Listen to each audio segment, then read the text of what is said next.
Alors chers amis, bonjour, à nouveau une petite capsule vidéo sur un point particulier de formation pratique qui correspond lui aussi à plusieurs items en fait du livret de progression. Je vais vous démontrer que là, on peut balayer en quelques minutes plusieurs items dans le livret de progression, c'est-à-dire plusieurs points de l'arrêté formation, ce qui explique qu'il y a beaucoup d'items dans l'arrêté formation et que ces items, lorsque nous les considérons en cours d'acquisition ou acquis, parfois on peut les tester par groupe de 2 ou 3, c'est tout à fait normal, puisque les items sont tous très précis et vraiment très pointus.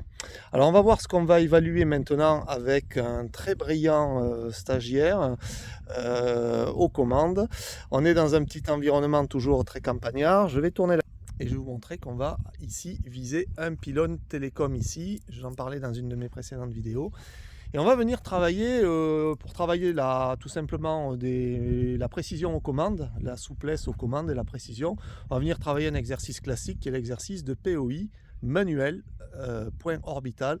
On va venir tourner autour de cet objet à quelques mètres de lui, dans un but par exemple de faire une inspection vidéo ou de faire des relevés d'images photogrammétriques. Voilà.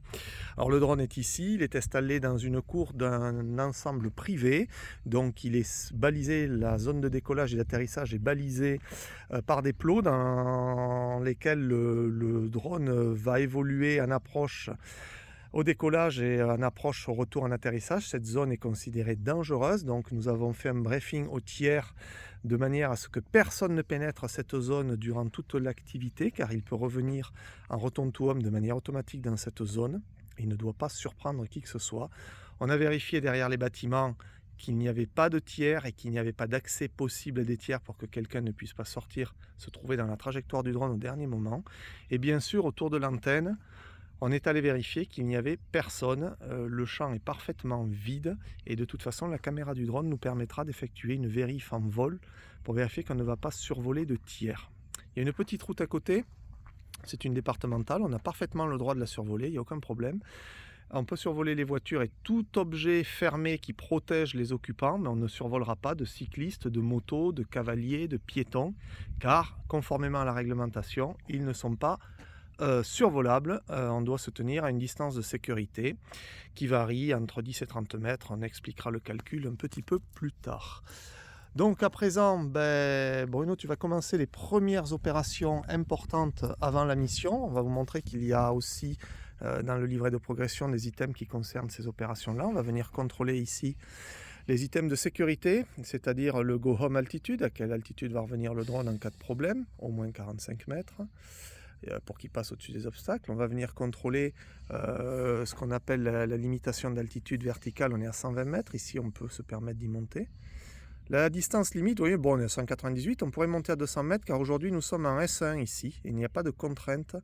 Alors, on va laisser aux alentours de 200 mètres. Voilà.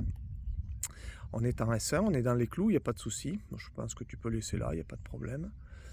On va aller regarder d'autres items importants comme par exemple le mode de la radiocommande tout à l'heure. Alors flight control, tu peux revenir sur ta... Oui. Voilà, on est à 200 mètres. On va aller sur maintenant d'autres items. Alors en bas, je pense qu'après tu n'as plus rien. Calibration du compagne, ne nous la demande pas, on ne la fait pas. Visuel navigation, on va vérifier que les radars soient allumés, par exemple. Donc c'est pareil, c'est quelque chose.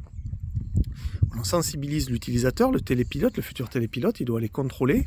Ici, il va laisser les radars parce qu'on n'a pas besoin de s'en passer, on ne va pas approcher des objets de très près. Donc le drone va être sécurisé par les radars. Sur le troisième item, remote control, on va vérifier notamment ici que la commande de stick, voilà, si tu cliques dedans, soit bien en mode 2. Voilà, c'est-à-dire que ici sur la télécommande, les commandes sont bien affectées au mouvement correspondant, c'est-à-dire à main droite on commande les mouvements à plat, roulier tangage, et à main gauche on commande le lacet, la montée et la descente. Voilà, c'est important. On peut aussi tourner en mode 1 pour certains télépilotes. Bon, image transmission, tu vas regarder que nous n'ayons pas du tout de perturbation. On voit que le graphe est très plat, il n'y a pas du tout de perturbation radio, donc c'est parfait. Et enfin, tu vas venir vérifier la batterie, très important. La température batterie, très très bien. Elle doit être normalement, en fonction des drones, mais au moins à 17 degrés. Il nous reste 94% de batterie, largement suffisant pour la mission. Et ici, quelque chose de très important en sécurité. Low battery warning, hop, je remets ici le flou, voilà, 25%, à partir de 25% de batterie, elle va klaxonner, me dire attention, et par contre à 17%, elle va revenir d'elle-même si je ne fais pas d'action, la batterie va revenir, le drone va revenir, si je ne lui interdis pas de revenir, bien sûr, se poser tout seul. Voilà, le reste est parfaitement réglé, il n'y a pas de souci. Ça, c'est pour régler la gimbal caméra, mais elle est réglée, on n'y touche pas, il n'y a pas de notion de sécurité.